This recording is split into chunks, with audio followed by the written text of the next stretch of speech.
Assalamualaikum warahmatullahi wabarakatuh. Selamat pagi semuanya. Kembali lagi bersama pelajaran prakarya di kelas 7. Di prakarya kali ini kita akan membahas materi tentang kerajinan bahan limbah lunak. Yang perlu kita ketahui bahwasanya setiap makhluk hidup di bumi adalah dalam proses kehidupannya merupakan penyumbang terbesar limbah atau suatu sampah. Dan yang perlu kita ketahui pengertian dari limbah atau sampah yaitu suatu bahan yang terbuang atau dibuang dari aktivitas manusia yang belum bernilai ekonomis. Maksudnya bernilai ekonomis adalah belum memiliki nilai jual atau belum bisa dijual atau belum memiliki harga itu. Lalu limbah yang diurutkan berdasarkan asalnya yaitu yang pertama adalah limbah rumah tangga. Limbah rumah tangga itu bisa berupa sisa-sisa, bukan sisa, atau sejenis bekas sayur-sayuran, buah-buahan yang diproduksi dari rumah tangga itu sendiri. Lalu yang kedua adalah limbah dari pabrik-pabrik. Dan yang selanjutnya adalah limbah suatu kegiatan tertentu. Pengelompokan limbah berdasarkan wujudnya, limbah itu dikelompokkan menjadi 3 bagian. Yang pertama adalah limbah gas. Limbah gas, jadi menurut namanya limbah gas itu adalah limbah yang berwujud gas. Contohnya yaitu karbon dioksida dan karbon monoksida. Karbon dioksida adalah karbon yang kita keluarkan kalau kita menghirup itu namanya oksigen, lalu kalau kita mengeluarkan napas itu namanya karbon dioksida. Yang selanjutnya adalah limbah cair. Sesuai namanya limbah cair yaitu limbah yang berwujud cair.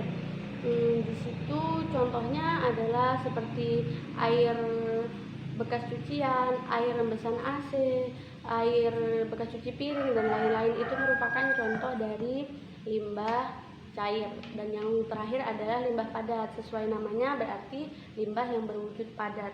Contohnya adalah plastik, botol, pecahan kaca, kayu padat dan lain-lain. Lalu yang dikelompokkan dari sumbernya adalah limbah pertanian, limbah industri, limbah pertambangan, dan limbah domestik. Dan menurut senyawanya itu dikelompokkan menjadi 2. Yang kita ketahui yaitu limbah organik dan limbah anorganik. Limbah organik adalah limbah yang bisa diuraikan atau bisa hancur. Contohnya seperti buah-buahan, sayur-sayuran yang sudah tidak terpakai lagi. Lalu yang satunya lagi limbah anorganik yaitu limbah yang tidak bisa hancur seperti plastik, botol, dan lain-lain. Jenis-jenis dan karakteristik bahan limbah lunak. Yang pertama adalah limbah lunak organik.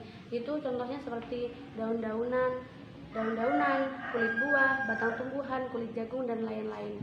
Nah, organik tadi kan bisa hancur. Jadi yang dikelompokkan di sini adalah yang dari tumbuhan yang bisa diuraikan.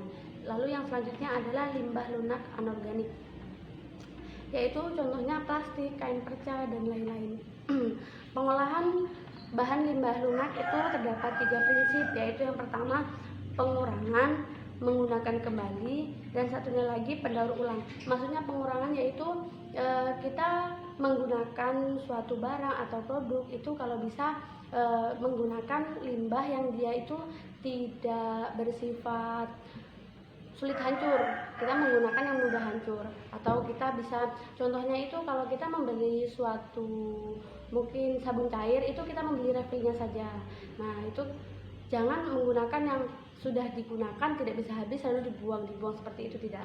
Lalu selanjutnya adalah menggunakan kembali. Menggunakan kembali di sini bisa didaur ulang. Contohnya bisa menjadikannya sebagai bahan kerajinan dan lain-lain.